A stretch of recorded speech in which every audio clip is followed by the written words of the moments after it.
Here we go. So essentially, there are a couple of ways of doing this. If you're working with a monochromatic painting, you can use the Illustrator method, and that works just fine. There's really nothing wrong with that. But I want to also show you the Photoshop method, and I'm going to start with monochromatic, and then I'm also going to show you something that has a little bit more color, just so that you can understand sort of why it's cool, I guess. All right. So I'm going to pick something with a little bit of variation in color, at least. So something like this, right? Basically, it just has two color hues that are composing the image. So let me go ahead and copy that. You can just right-click on the image and copy. And then in Photoshop, go to File, New. Photoshop will borrow the properties in terms of pixel count and size of the image that is already present on that image that's in your clipboard. So you could just hit OK. No, thank you. And then Control V, and that'll paste it in.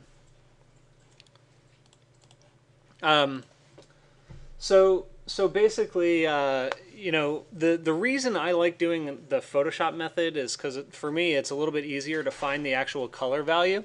So if you grab the eyedropper tool and you just click on one of the color hues. So if I pick like a dark blue over here, if I click that, it immediately gives me the RGB value.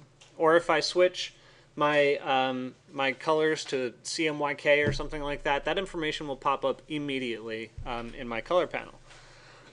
The other thing that you can do is basically boil the whole image down. Okay, and it's a pretty interesting method, I think. But essentially, what I'd like to do is go to Filter, and I always have to retrain myself where exactly it is. It's under Pixelate.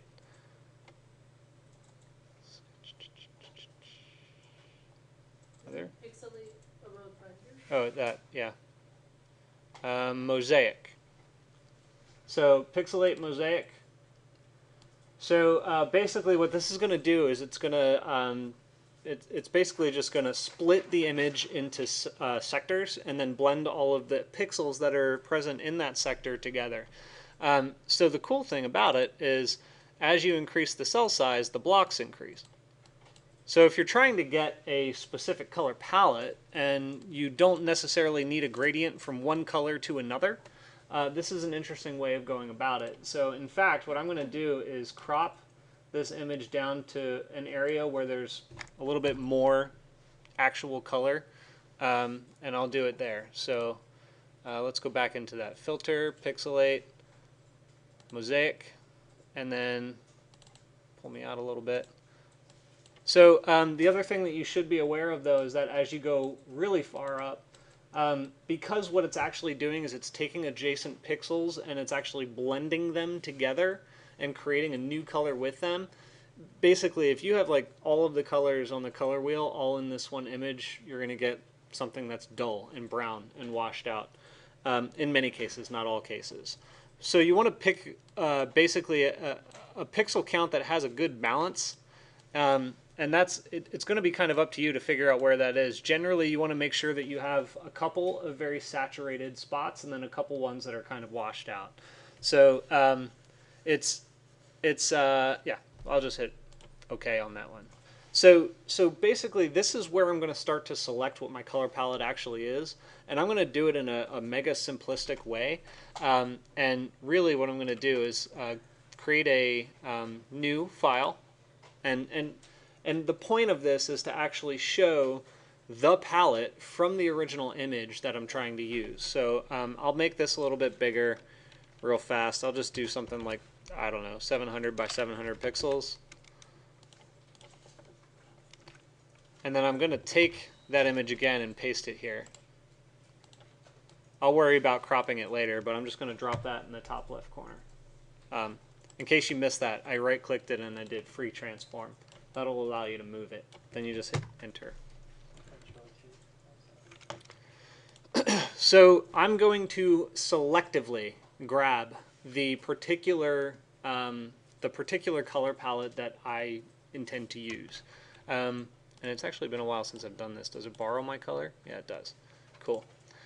So here in the second file, I'm just going to create a grid that's going to allow me to generate that palette on the side so that I can show it in comparison to the image itself. So I'll just do something like this, and then I'll do every inch or so. I'll worry about sizing it out later.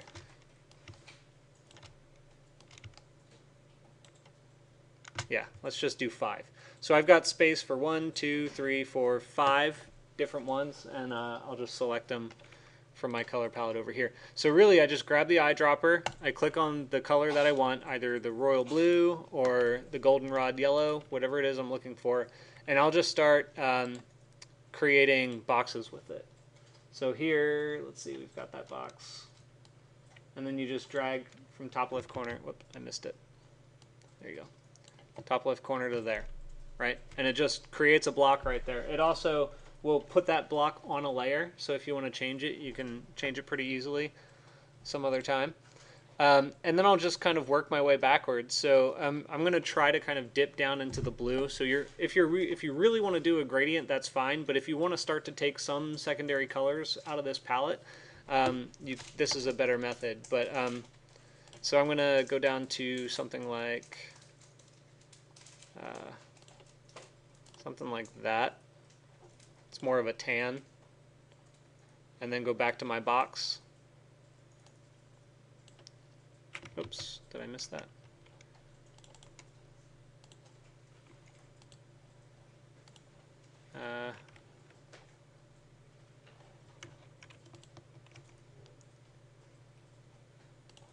Let's do this. Add to swatches. Okay. Why won't you change?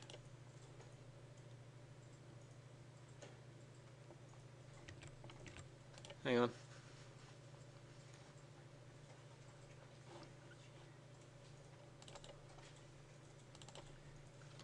All right, so anyway, let's see. I went back here, have that color palette, and it did not take it. Why didn't it take it?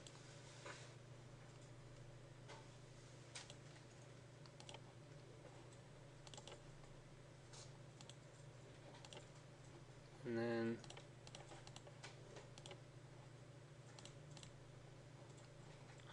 that's odd. Okay, hang on. All right, thank you, Melissa. I guess you need to make a new layer before you carry it over. So make a new layer and then drop it in. So really, I'm just going to start to carry this through everything, and I'll just pick colors that are appropriately, a good blend.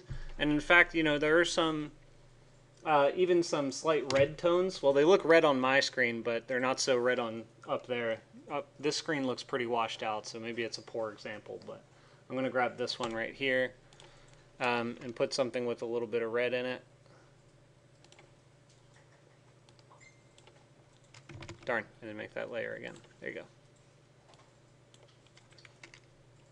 A little bit of red, and then we'll start to transition into the blues. Actually, I might ditch that color, but we'll see.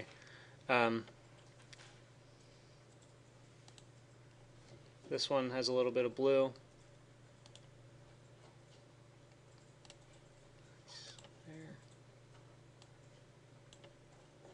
There you go. And then we'll need to go all the way into the royal blue.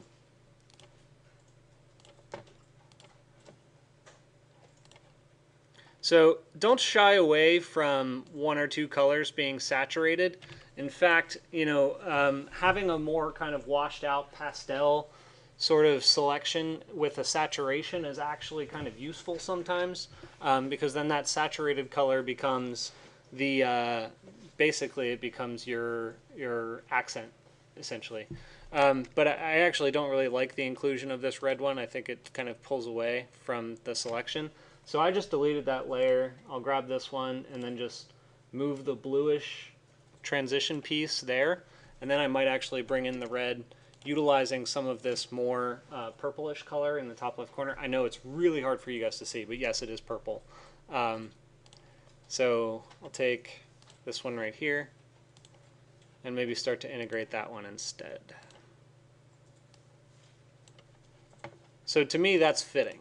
It might not be so fitting on your actual design model. In fact, maybe you only want 3, maybe 4 colors. But I did want you to at least explore the idea of custom managing the particular color palette that you develop. So after you're done with that, I'm okay. Like the actual size of those tiles is not critical. So in terms of just the composition of the image itself, you can finish this off pretty simply by just hide those rulers. Sorry, not the rulers. Hide the guides. Or, that's right, you can't do that. That's Illustrator.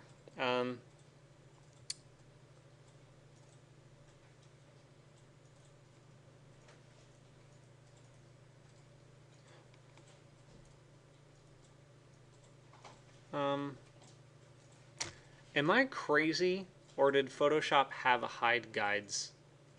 Illustrator has hide guides. Photoshop didn't have that? No. That is amazing. Anyway, clear the guides. I don't want them. Then if you really want to manage these, go all the way down here and just select all of your layers using shift click. And then you could either right click down there or go to layer, rasterize, and then do layers, and it'll rasterize those ones that you selected. And then you can merge them. Don't worry, I don't expect you to remember all of these steps right now. I'm just showing you that you merge them together to make them one image. So that way, when you go up to your selection box and now you right click and free transform, this is one element now. So you can dock that in the corner, and then you can essentially just kind of lock it to the bottom of the image like that. And there's your palette. So what's even more cool now is you take the crop tool and you just stretch it around the image itself, hit enter, and you've got your image with the selected palette all in one cool, neat file. So, the question on your minds, why did you show me this? Right? Are you guys all asking yourselves that right now? Or asking me that mentally? Internally? Yeah? Alright. So, the reason I'm showing you this is because we're going to have to actually compose something like this. Okay? So, and it may or may not lead into a more in-depth analysis later on. However, what I want you to do, well, actually, yeah, we're going to have to do it a couple different ways. Let me think about part of that for a moment while I stop this video. I think I have one more that I want to work through with you before we actually release to do an assignment. Are there any questions about this right now? Yeah, what just happened? What just happened? I showed you how to manually extrapolate a color palette from an image.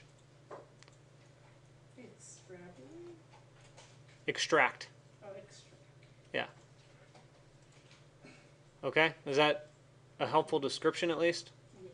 Okay, so the reason I'm showing you that is so that you can have more control over your color palette.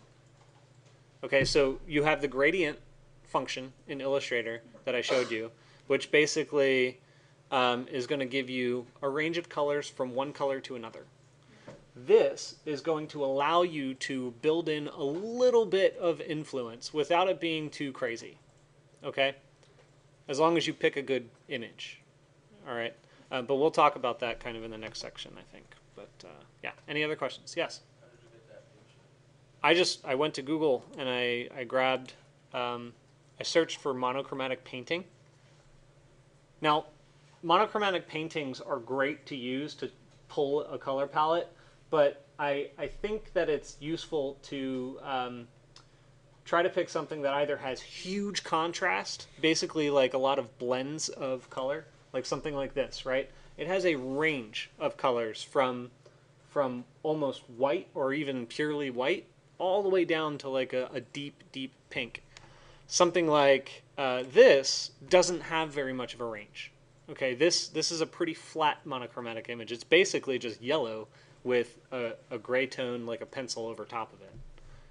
Is that helpful? So this is good. That's not so good for us. I'm not saying it's a bad image. I'm just saying, yeah. Okay, so let's move into the next section where we're going to talk about warm grays and cool grays.